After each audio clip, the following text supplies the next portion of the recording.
Hi everyone, I'm Chris Benham, Senior Director of Product Marketing at Resolink. The North American automotive industry could soon face major supply chain disruptions, resulting in billions of dollars in losses as unions look to renegotiate contracts with Ford, GM, and Stellantis. In the US, the negotiations between the United Auto Workers Union and these three companies, known as the Big Three, are coming down to the wire with a possible strike starting at midnight on Thursday the 14th if a deal is not reached. In Canada, Unifor members are doing the same. They are set to strike on the 18th if a contract deal is not reached. This trend of demanding better pay, healthcare, and work-life balance, while nothing new, has picked up pace considerably, given the inflationary economy. In fact, Resolink data shows that labor disruptions, which include strikes, are up almost 80% year over year. To speak a little more on the topic, I'd like to introduce Bob Chiaravalli, founder of Strategic Labor and Human Resources. The company provides strategic advice on labor relations, compensation, benefits, and other dispute resolution.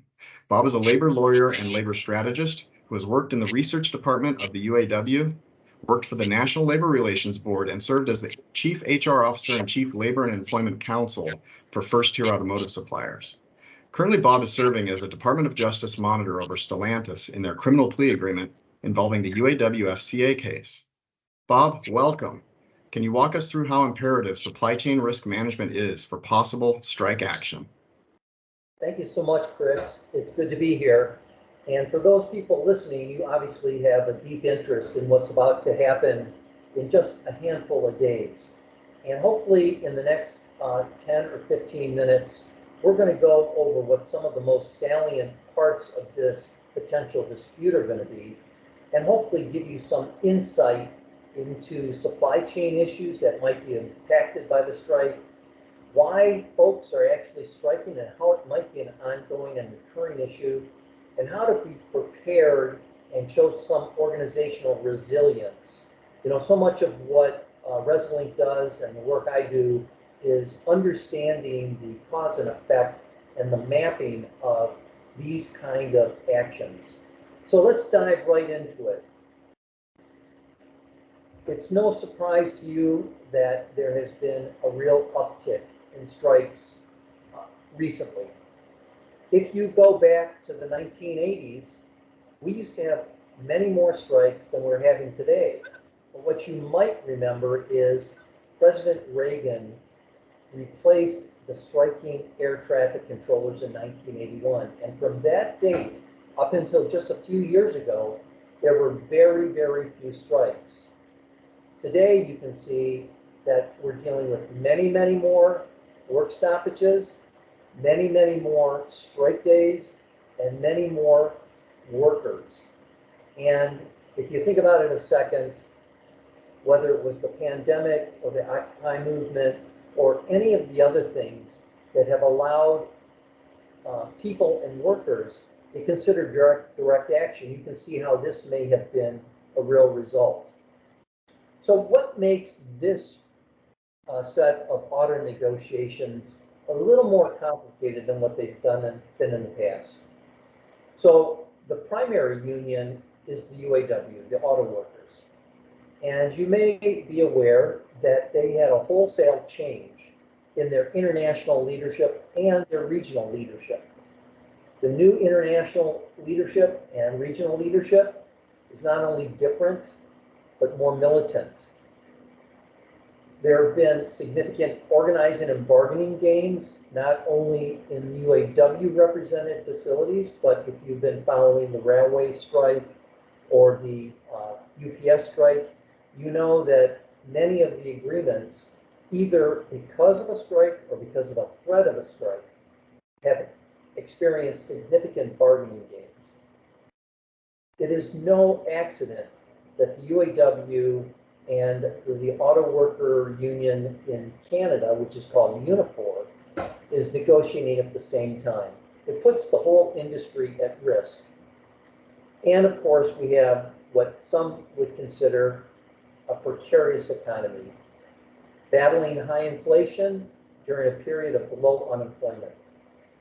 And of course, the politics of our nation with the Biden National Labor Relations Board has put a board in charge of judging many of the labor disputes that we're going to be seeing for the next several years in a much more aggressive stance. So, what are some of the UAW strategies and tactics? Largely, they are only limited by the imagination of the union leaders, but these might include negotiating with all companies at the same time, and we know that up until this point, the UAW has been doing that. The bargaining tables at Stellantis, General Motors, and Ford have been ongoing. The president of the UAW has already indicated he will not extend bargaining. So when midnight strikes on the expiration of the Canadian and American labor agreements, we should not expect that the UAW will agree to any extended bargaining, which means their right to use direct action in the form of a strike will be immediately available. And then, of course, what will the strikes look like? The president of the UAW has talked about striking all the companies at once. This would be considered not only a strike against one company, but maybe the whole industry. And of course, there are a number of different ways to strike. They can be partial strikes, rotational strikes, or, like I put here, whole industry. And of course, social media, for the most recent past, has been very, very important in the strategic communications of the UAW and of the companies. So, what do you need to do to make sure you're prepared either for a strike at your facility or a work stoppage with one of the autos that may affect your company? In general, always start early. Now, of course, today would not be considered starting early, but we can see another couple of years of very active strike activity, and let this serve as prologue to the planning that I'm suggesting you do as soon as possible. Clearly, for any work stoppage that might happen in the next couple of days, you're going to want to understand how much of your business must remain operational and who is critical, who are the key people that are going to do that. You're going to have limited resources and an unlimited number of things to do, so be sure to protect your production and supply chains. If you have redundant production and supply chain alternatives, protect it. Now, as you think about what you should be preparing for from a risk management standpoint, there are only a handful of game changers, and the one that's at the top of this hit parade is a strike. But what you will have around whatever these game changers are a number of contingent plans to deal with major game changers.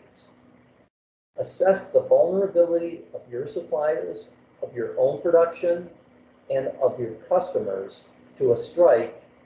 There won't be 100 of those. There'll be a handful, and that's where you can start devoting some of your time and efforts.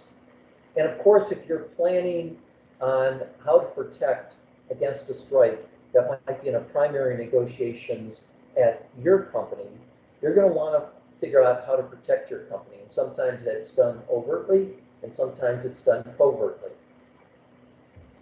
So, well, here's what we're recommending. Understand the constraints and the mission-critical events and processes in your company. Have some form of a centralized labor relations function. Now, you may not have a full-fledged labor relations function. Pick the kind of advisor that is experienced in this area, has a whole industry perspective, and, if possible, has the soul of a diplomat. Ensure diversity of your union and non-union sites. And for collective bargaining, if you're going to be in negotiations at some point in the future, significant advanced preparation, strategic advice, and training are critical.